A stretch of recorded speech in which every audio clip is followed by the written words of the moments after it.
नमस्कार, मेरा नाम आलोक है। आप लाइव स्ट्रीज देख रहे हैं। देखिए, बिहार में जो ज़मीन सर्वे का काम होना था, नीतीश कुमार का ये ड्रीम प्रोजेक्ट है, लैंड सर्वे का जो काम होना था, अब उस काम में तेज़ी आएगी और हर 15 दिनों के भीतर रिपोर्ट देना है। विजय सिन्हा जो कि सूबे के उप मुख्यमंत्री हैं, राष्ट्रीय भूमि सुधार विभाग के मंत्री हैं, उनके ओर से विभाग की ओर से एक बड़ा आदेश जारी किया गया है। देखिए, जो बंदोबस्ती का काम चल रहा है, ज़मीन सर्वे का काम चल रहा है, इसे लेकर विशेष सर्वेक्षण एवं बंदोबस्ती कार्यक्रम को लेकर अब निगरानी सख्त की जानी है। विजय सिन्हा का साफ साफ कहना है, विभाग का कहना है, विजय सिन्हा साफ साफ ये कह रहे हैं कि वे खुद हर 15 दिनों में सर्वेक्षण कार्य की समीक्षा करेंगे।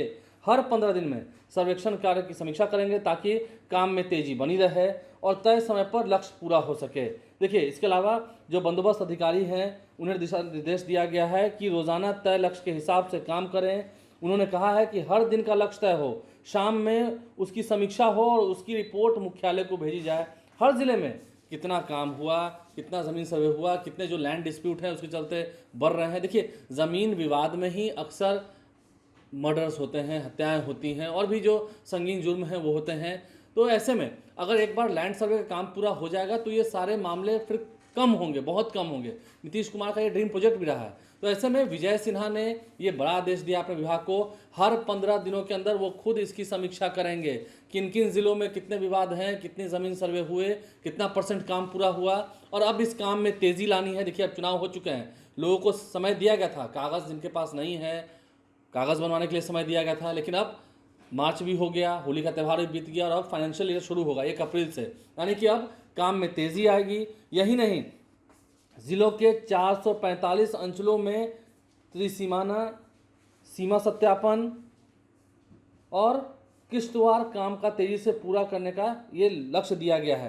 तमाम जो अधिकारी हैं उन्हें इसमें किसी तरह की लापरवाही नहीं बरतने की साफ साफ हिदायत दी गई है और विजय सिन्हा का मानना है कि अभियान के पूरा होने से ज़मीन के जुड़े विवाद जो हैं खत्म होंगे, जो नीतीश कुमार अक्सर कहते रहे हैं। तमाम जो अंचलाधिकारी, देखिए, जब सीओ हड़ताल पर गए तो उस वक्त जो वहाँ के बीडीओ हैं उन्हें अतिरिक्त प्रभार दिया गया, उन्हें काम दिया गया। तो ऐसे में तमाम जो अंचलाधिकारी हैं उनसे फिर से विजय सिन्हा ने कहा है, कई लोगों को सस्पेंड भी किया है, अगर आप काम पर नहीं लौटेंगे और सरकार के खिलाफ बयानबाजी करेंगे तो सख्त एक्शन लिया जाएगा। लेकिन अब बात ज़मीन सर्वे से जुड़ा हुआ है। ज़मीन सर्वे का काम अब तेज़ी से पूरा होगा। जिन लोगों ने अपने कागजात नहीं बनवाए हैं, कागजात बनवा लें, क्योंकि सरकार ने मोहलत दी, 6 महीने की मोहलत दी और अब 6 महीने से अधिक का समय बीत रहा है। तो ऐसे में अब इस काम में तेज़ी आए, इसलिए हर 15 दिन में इसकी समीक्षा कार्य की जाएगी और पर डे का रिपोर्ट जिलों में जो अंचलाधिकारी हैं, जो वहाँ के ऑफिसर्स हैं, उनको पर डे का रिपोर्ट, कितना काम हुआ, कहाँ पर किनका काम अटक रहा है, क्यों नहीं हो पा रहा है, कितने कितने लोगों को ब्लैक लिस्टेड किया गया है, इन सभी चीज़ों की जानकारी मुख्यालय को देनी होगी। विभाग की ओर से बड़ा आदेश जारी हुआ है, जिसे लेकर अब आम लोगों में भी सतर्कता बढ़ेगी। आम लोगों को अपने कागज़ बनवाने होंगे क्योंकि अब लैंड सर्वे पूरा कराना है, ये सरकार का लक्ष्य है और इसे जितना जल्द हो सके कराना है। 2027 तक लक्ष्य रखा गया है, तो 2026 में ही अगर बेहतरीन काम होगा तब जाके ये सपना सरकार का, एनडीए की सरकार का, नीतीश कुमार की सरकार का साकार हो पाएगा। हमारे चैनल को सब्सक्राइब कर लें, साथ साथ फेसबुक पेज भी लाइक करें। धन्यवाद।